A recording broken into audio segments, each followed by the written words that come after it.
Sabda TV.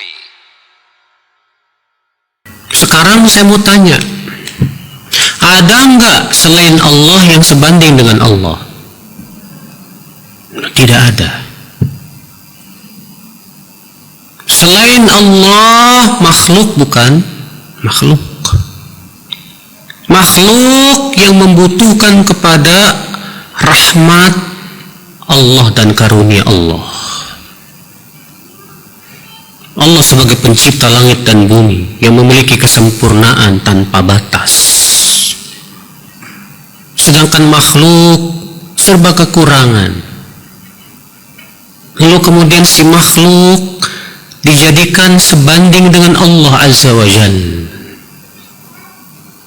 Maka adakah ibu-ibu penghinaan yang terbesar bagi Allah dari kesyirikan? Tidak ada. Maka kesyirikan itu hakikatnya menghina Allah. Kesyirikan itu hakikatnya merendahkan Allah. Kesyirikan itu hakikatnya ibu mengejek Allah subhanahu wa ta'ala. Jangan jauh-jauh lah bu lah. Kalau ibu saya panggil, mau nggak bu? Hah? Ibu nggak mau kan? Kenapa ibu nggak mau dipanggil? Tapi kalau saya ibu panggil malaikat, mau nggak bu? Mau? Kenapa ibu mau dipanggil malaikat? Karena malaikat kita tahu makhluk yang mulia, dan makhluk kemuliaan malaikat lebih tinggi dibandingkan kemuliaan manusia secara umum. Dan kita ingin diserupakan dengan sesuatu yang mulia. Tapi ketika ibu disebut kita mau, karena kita tahu lebih rendah dari manusia. Maka kalau ada orang yang menyamakan ibu dengan penghinaan, bukan bu? Hah? Wallahi itu penghinaan ibu. Kurang ngajar saya disamain sama. Sekarang saya mau tanya sama ibu, adakah yang lebih sempurna dari Allah? Adakah yang kemuliaannya sama dengan Allah? Lalu Allah disamakan dengan makhluk yang lebih rendah? Bukankah itu hakikatnya menghina Allah, mengejek Allah, merusak rububiyahnya Allah subhanahu wa ta'ala? Ya. Kalau kita saja sebagai manusia tidak mau disamakan dengan makhluk yang lebih rendah dari kita, dan kita anggap itu sebagai pengejekan, penghinaan, maka Allah Rabbul Alamin tidak mau disamakan dengan makhluk yang rendah. Iya.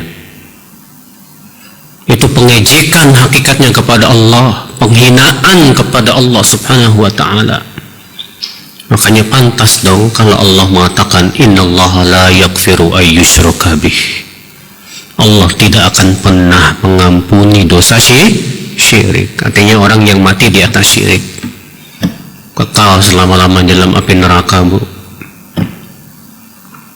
Ya. Allah berfirman dalam surat Al-Fatah, wa yu'adziban munafiqina wal munafiqati wal musyrikina wal musyrikati dhannina billahi dhanna saw alaihim dairatus saw wa ghadiba Allahu alaihim wa la'anahum wa a'adda lahum jahannam wa sa'at masira. Dan Allah pasti mengadab orang-orang munafik, laki-laki mereka maupun wanita mereka. Dan Allah pasti mengadab orang-orang yang berbuat syirik, laki-laki dan wanita mereka. Adh-dhannina billahi dhanna saw, karena mereka sudah berburuk sangka kepada Allah. Orang yang berbuat syirik sudah berburuk sangka kepada Allah. Seakan Allah itu serupa dengan makhluk yang lemah. alaihim dairatus sau, dan kelak mereka akan mendapatkan balasan keburukan. Allah murka kepada mereka, Allah laknat mereka, dan Allah persiapkan untuk mereka neraka jahanam. Wasaat masira, dan itu seburuk-buruk tempat kembali. Nah, ini ibu-ibu sekalian, makanya kenapa sih para nabi dan para rasul yang pertama kali mereka ingatkan tentang bahaya syirik? Ya. Kenapa juga para ahlu tauhid selalu mengingatkan tentang bahaya syirik? Jangan sekutukan Allah, jangan sekutukan Allah. Karena sudah kita sebutkan tadi, ini hakikatnya penghinaan terbesar bagi Allah, Ibu. Iya. Syirik itu hakikatnya menghancurkan rububiyahnya Allah subhanahu wa ta'ala. Nah, ibu-ibu sekalian, ini kaidah yang keberapa? 41.